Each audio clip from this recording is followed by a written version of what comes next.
In this video, I'm going to be demoing my web app, BonAPPetit. BonAPPetit is a game that uses the Face API JavaScript library to recognize facial landmarks in real time, which allows users to eat HTML elements. So it's a game where you try to eat food and try not to eat things that aren't food. Let's jump into a game. This is just a notification letting new users know that they should allow access to the camera. I've done that already, so I'm just going to hit OK, and then some instructions on how to play the game. So we'll hit OK, and then the game's going to get started. Hi, everybody. So soon you'll see some elements bouncing around the screen. I'm going to go ahead and try to play a game and only eat things that are food. And I'm sorry if it's laggy. This with QuickTime recording is about as much as my old MacBook Pro can handle. Okay, let's see if we can get, maybe this potato will come back.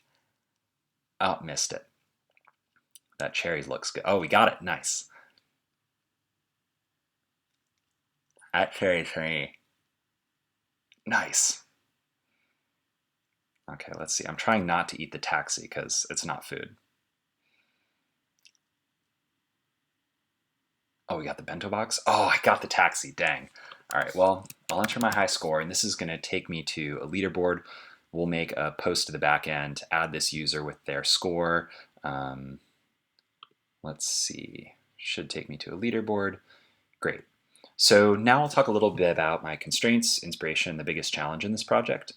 As far as constraints, I only had a few days. I was working with a friend of mine, and we only used vanilla JavaScript, did not use any front-end frameworks like React or Vue, and our backend was in Rails with a Postgres database.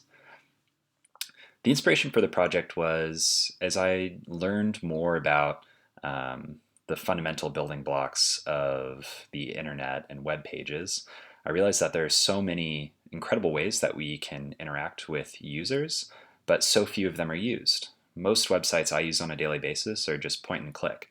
There's no ability for me to speak to that website. There's no ability for it to do any kind of facial recognition analysis.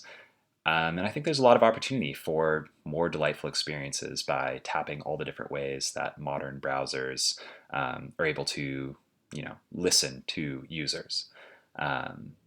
It's so fun and weird to eat an HTML div element. I encourage anyone who's watching this video to go ahead and try to play around for themselves.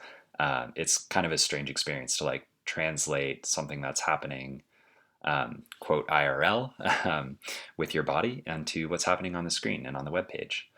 The biggest challenge was so the way the Face API JavaScript library works, it's machine learning. It's able to draw a bounding box around what it thinks a face is. It's also able to put 68 facial landmarks on that face. So 20 of those landmarks are dedicated to the mouth. And the biggest challenge for this project was figuring out where the mouth is and whether the mouth is open or closed. So which of those 20 points should we be looking at, and how are we going to evaluate whether the relationships between those points mean that the user's mouth is open or closed. The biggest challenge was that this is a fantastic library to work with, and I am amazed at the capabilities it has, but there's not a lot of opportunity to improve the machine learning performance beyond what's already there. So there was a fair amount of noise in basically the signal coming out of where those points are and whether they're open or closed.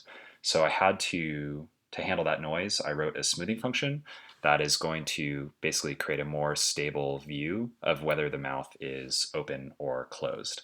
And so I'm just looking for basically a percentage of how big the opening in the mouth is versus the absolute height of the mouth. Right? If your lips are closed, you should have a small opening, and if your mouth is open, it should be a bigger percentage.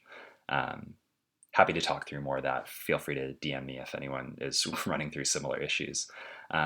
This is deployed on Netlify for the front end and Heroku on the back end, and I'll include a link in the